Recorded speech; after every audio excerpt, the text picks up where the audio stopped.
আমরা এই পর্যন্ত সংবিধান মেনেই এই পর্যন্ত এসেছি এবং সংবিধান মেনে চলছি এবং সামনেও সংবিধান মেনে চলার আকাঙ্ক্ষা আছে।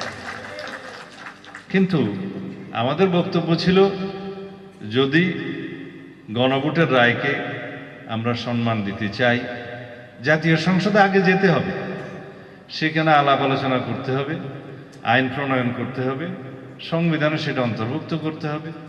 তারপরে যদি সংবিধান সংস্কার পরিষদের সদস্য হিসেবে শপথ নিতে হয়, সেটা সেখানেই নির্ধারণ করা হবে, সিদ্ধান্ত হবে, এবং কোন ফর্মে শপথ হবে সেটা তৃতীয় তফসিলে আনতে হবে। কে শপথ বাক্য পাঠ করাবেন সেটা নির্ধারিত হবে, তারপরে এটা বিধিসম্মত হবে। কিন্তু আজকে যাদেরকে জবরদস্তিমূলক শপথ পড়ানো হলো, যিনি জবরদস্তিমূলক শপথ পড়ালেন, সেটা সংবিধান রক্ষণ হয়েছে কিনা অবশ্যই সুপ্রিম কোর্টের দেখার দায়িত্ব। কারণ বিচারকগণ শপথ নিয়েছেন সংবিধান রক্ষণের, সংরক্ষণের এবং এই সংবিধানকে রক্ষা করার জন্য শপথ নিয়েছেন।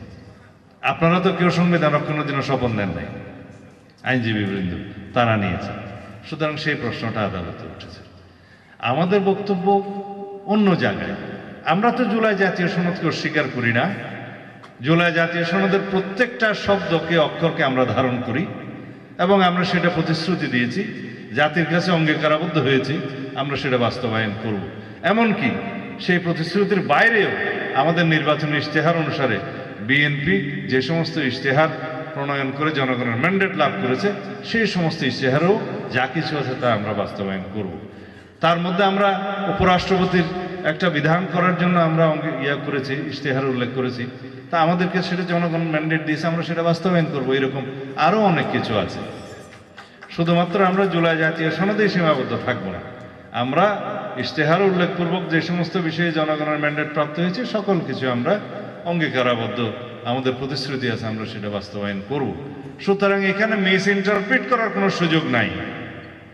যে সমস্ত বিষয় 133টি অধ্যাদেশ প্রণয়ন করা হয়েছে, পারলে বিগত অন্তর্বর্তীকালীন সরকার শেষ দিনের শেষ মুহূর্তেও একটা অধ্যাদেশ জারি করার জন্য প্রস্তাব দিয়েছিল। এই সরকার ছিল অন্তর্বর্তী সরকার, একটা অধ্যাদেশ জারি করার সরকার। 133টা অধ্যাদেশ জারি করেছে। সংবিধানের বাধ্যবাধকতা আছে, যেদিন জাতীয় সংসদ বসবে ইনশাআল্লাহ আগামী 12 তারিখে, প্রথম সেশনেই আমরা সাংবিধানিকভাবে এই 133টি অধ্যাদেশ উপস্থাপন করতে বাধ্য। কিন্তু সেই 133টি অধ্যাদেশের কোনটা কিভাবে গৃহীত হবে, কোনটা রেটিফিকেশন কিভাবে হবে, কোনটা সংশোধনী সহ হবে কিনা, কোনটা ল্যাপস হয়ে যাবে, কোনটা অ্যাজ ইট ইজ অ্যাপ্রুভ করা হবে, সেটা জাতীয় সংসদের ইখতিয়ার। সেটা তখন দেখা যাবে।